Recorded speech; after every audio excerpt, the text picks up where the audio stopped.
RS competitive exam में आपका स्वागत है। इसमें खास करके हेडमास्टर की तैयारी करने के लिए और प्रधान शिक्षक की तैयारी करने वाले शिक्षक भाई से मेरा अनुरोध है कि आप सभी मेरे चैनल को सब्सक्राइब कर लीजिए। इसमें हम बीएड से संबंधित और डीएलएड से संबंधित जो प्रश्न आएंगे हम इसमें सेट बनवाएंगे। आप लोग इसको तुरंत सूचना मिले इसके लिए आप सब्सक्राइब कर लीजिए। आपका बहुत बहुत हम इसमें स्वागत करते हैं। हमारे चैनल को खोलने के लिए आपको बहुत बहुत धन्यवाद। आइए आज हम शुरू करते हैं बाल विकास, और इससे हेडमास्टर और प्रधान शिक्षक की परीक्षा में मुझे उम्मीद है कि 5 से 6 प्रश्न इससे रहना चाहिए, बाल विकास, और हर एक सेट में 1-2 प्रश्न करेंगे हम। चलिए शुरू करते हैं, बिना देर किए हुए शुरू करते हैं।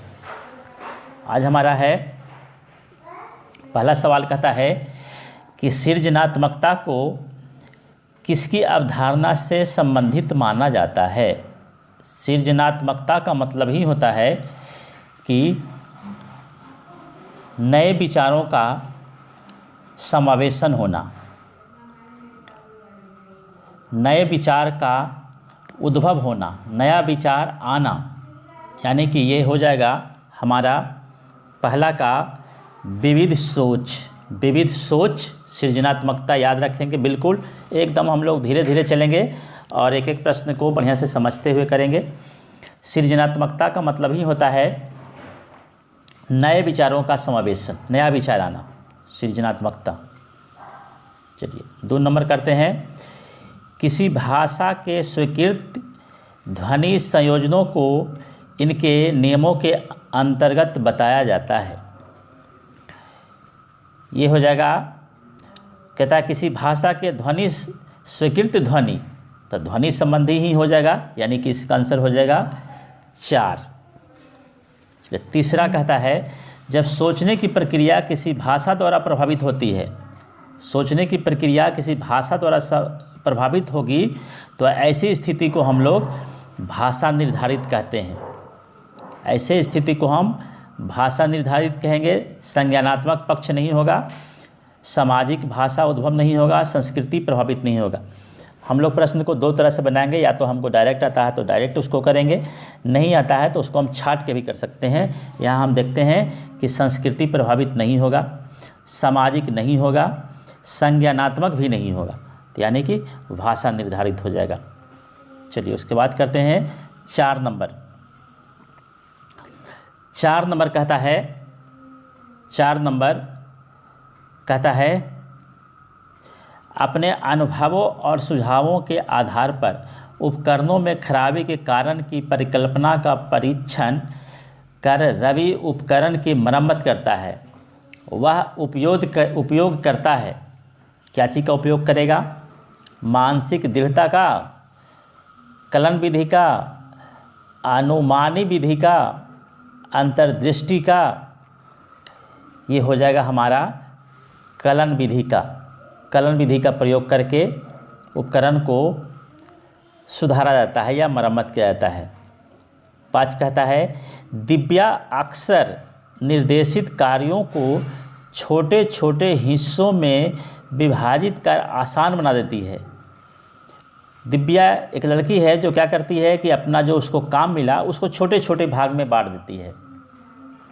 छोटे छोटे भाग में बांट देती है, तो ये छोटे छोटे भाग में बांटने का क्या उपयोग क्या है या इसका उद्देश्य क्या है? तो इसका हो जाना चाहिए मेरे समझ से उपलक्ष्य विधि का। उपलक्ष्य विधि का ये हो जाएगा। इसको छाट के ही बनाते हैं तो द्वितीय विस्तरण विधि नहीं, क्रियात्मक जड़ता नियामक विधि नहीं, काम करने की विधि नहीं, यानी कि इसका 2 नंबर आंसर। फिर कहता है 6 नंबर में, 6 नंबर कहता है पुरुष और महिला की भूमिकाओं का निर्धारण समाज करता है। यह कथन बताता है पुरुष और महिला की भूमिकाओं का निर्धारण समाज करता है। पुरुष क्या काम करेंगे, महिला क्या काम करेंगे, ये समाज निर्धारित करता है। तो ये हो जाएगा लैंगिकता एक सामाजिक अवतरण है। लैंगिकता एक सामाजिक अवतरण है जो समाज बताता है कि आप पुरुष हैं तो ये काम करेंगे, ये काम नहीं करेंगे, आप महिला हैं तो ये काम करेंगे, ये काम नहीं करेंगे। चलिए 7 नंबर कहता है ग्रेडिंग, कोडिंग, अंकन, क्रेडिट संचय प्रणालियाँ। ये सब कहता है, कुछ उदाहरण है, कुछ उदाहरण दिया हुआ है। तो ये सब क्या है, ये सब अधिगमकर्ताओं की उपलब्धि के आकलन की गणन विधि है। अधिगमकर्ता इससे सीखते हैं, ये सब ग्रेडिंग से, कोडिंग से, अंकन से, क्रेडिट संचय से। 3 नंबर इसका आंसर हो जाएगा। 8वां कहता है अधिगमकर्ताओं की उपलब्धि का आकलन शिक्षकों की सहायता करता है। अधिगमकर्ताओं की उपलब्धि का आकलन शिक्षकों की सहायता करता है। क्या चीज़ में सहायता करेगा, इसको हम लोग देखते हैं। शिक्षण अधिगम विधियों की प्रभावशीलता मूल्यांकन करने में, कक्षाओं में अधिगमकर्ताओं के क्षमता समूह बनाने में, शिक्षण के लिए गतिविधियों की सूची तैयार करने में, अधिगमकर्ताओं के प्रदर्शन का रिकॉर्ड रखने में। ये हो जाएगा अधिगमकर्ताओं के प्रदर्शन का रिकॉर्ड रखने में, इसका शिक्षकों को ये सहायता करता है। आकलन करेंगे। चलिए अब करते हैं 9 नंबर। 9 नंबर करते हैं कहता है समावेशी शिक्षा के सिद्धांत पर आधारित है। समावेशी शिक्षा, अभी हम लोग निष्ठा वाला भी कुछ दिन पहले किए थे, निष्ठा में भी आया था। समावेशी शिक्षा समता एवं समानता का अवसर देता है। समावेशी शिक्षा क्या कहता है, चाहे वो विकलांग हो, चाहे वो गरीब हो, चाहे वो मानसिक रूप से विकलांग हो, शारीरिक रूप से विकलांग हो, किसी तरह से भी विकलांग हो, सबको एक जगह बैठाना चाहिए, एक जगह सबको शिक्षा देना चाहिए, यही कहता है ये हमारा। चलिए फिर कहता है दिव्यांग, 10 नंबर दिव्यांगजन अधिकार अधिनियम वर्ष कब लागू किया गया। ये हुआ था 2016 में लागू हुआ था, 2016 में लागू किया गया था। याद कर लेंगे, दिव्यांगजन अधिकार अधिनियम 2016 में। फिर कहता है व्यक्तिगत विविधताओं वाले बच्चों को पढ़ाने के लिए ऐसे विद्यालय होने चाहिए। व्यक्तिगत विविधताओं, इसमें होना चाहिए विविध अधिगम आवश्यकताओं के अनुसार विभिन्न शिक्षण अधिगम प्रविधियों का प्रयोग करने में प्रशिक्षित हो। वो शिक्षक कैसा होना चाहिए, प्रशिक्षित होना चाहिए। चलिए फिर कहता है 12 नंबर। 12 नंबर कहता है निःशुल्क एवं अनिवार्य बाल शिक्षा अधिकार अधिनियम 2009 दिव्यांग बच्चों की निःशुल्क शिक्षा के अधिकारों को सुनिश्चित करता है। ये करता है 6 वर्ष से 14 वर्ष तक। एकदम याद रखेंगे इसको, 6 वर्ष से लेकर के 14 वर्ष के बच्चों को। चलिए फिर कहते हैं 13 करते हैं। 13 नंबर का हो जाएगा, कहता है विविध अधिगमकर्ताओं के लिए सुगम्य स्वरूपों में शिक्षण अधिगम सामग्रियां प्रदान करने का तात्पर्य है। तात्पर्य इसका क्या है, तो हो जाएगा, इसका हो जाएगा अधिगम की सार्वभौमिक संरचना। 3 नंबर अधिगम की सार्वभौमिक संरचना, 3 नंबर इसका हो जाएगा। चलिए इसके बाद करते हैं हम लोग 14 नंबर। 14 नंबर कहता है स्वजागरूकता एवं संज्ञानात्मक क्षमताओं का नियंत्रण, जैसे योजना बनाना, समीक्षा करना और संशोधन करना इत्यादि, ये सब किस में होगा, संज्ञान बोधन, संज्ञान समायोजन, केंद्रीकरण, ये हो जाएगा संज्ञान बोधन। संज्ञान बोधन। 15 नंबर जब बच्चे प्राप्त की गई सूचनाओं की व्याख्या करने के लिए अपने अनुभवों के आधार पर सोचते हैं तो उसे क्या कहा जाता है। बहुत इंपॉर्टेंट सवाल है ये 2-3 जगह और हम इसे देखे हैं, पूछा हुआ ये सवाल है। इसे कहते हैं कोई बच्चा अपना दिमाग अगर किसी चीज़ में लगा रहा है, अपना अगर बुद्धि विवेक लगाने लगा, तो वो क्या हो गया, सृजनात्मक सोच हो जाएगा। ये हो जाएगा हमारा क्या, सृजनात्मक सोच। सृजनात्मक मतलब कुछ नया सोच हो जाएगा। चलिए इसके बाद करते हैं 16 कहता है अधिगमकर्ताओं को व्यक्तिगत क्षमता के आधार पर उनकी कठिनाइयों के विभिन्न स्तरों को ध्यान में रखते हुए पढ़ाने की विधि को क्या कहते हैं, विभेदी अनुदेशन कहते हैं इसे, विभेदी अनुदेशन। चलिए उसके बाद फिर 17 कहता है प्रतिपालन अधिगम का एक विशिष्ट चरण है जो अधिगम के सामान्यीकरण चरण का पूर्ववर्ती है। सामान्यीकरण 3 नंबर इसका आंसर हो जाएगा, 3 नंबर, 17 के 3 नंबर। चलिए 18 नंबर करते हैं। कहता है 18 नंबर कहता है जजों का यह मानना है कि संज्ञान और भाव क्या होते हैं, जजों के द्वारा संज्ञान और भाव क्या होगा, संज्ञान और भाव हो जाएगा स्वतंत्र है, ये किसी पर निर्भर नहीं है, स्वतंत्र रहता है ये। फिर कहता है 19 पहले से सीखे हुए कार्यों में सुधार लाने के लिए शिक्षक बच्चों को प्रदर्शन देकर सिखा रहा है। वह शिक्षण की विधि का प्रयोग कर रहा है। कौन सा विधि का प्रयोग कर रहा है, ये अवलोकन विधि का प्रयोग कर रहा है, क्योंकि पहले से सीखे हुए कार्यों में सुधार लाने के लिए शिक्षक बच्चों को प्रदर्शन, ये अवलोकन हो जाएगा। चलो फिर कहते हैं 20 नंबर कहता है मैनन और जैनिस के अनुसार निर्णय लेने वाले बच्चे समस्या का विश्लेषण करते हैं, विकल्पों की सूची बनाते हैं और इसके फायदे और नुकसान के प्रत्येक पहलू पर विचार करते हैं, उसका व्यवहार प्रस्तुत करता है। यह किस तरह का व्यवहार प्रस्तुत करता है, सौंदर्य बोध का ये व्यवहार प्रस्तुत करता है। इसे छात्र के भी करेंगे, तार्किक नहीं हुआ, इसके पहले भी हम सवाल बनाए उसमें आया था, इसी से संबंधित तार्किक नहीं होगा, अमूर्त नहीं होगा, सृजनात्मक अभी देखिए ऊपर में आया था नहीं होगा, सौंदर्य बोध हो जाएगा। चलिए 22 नंबर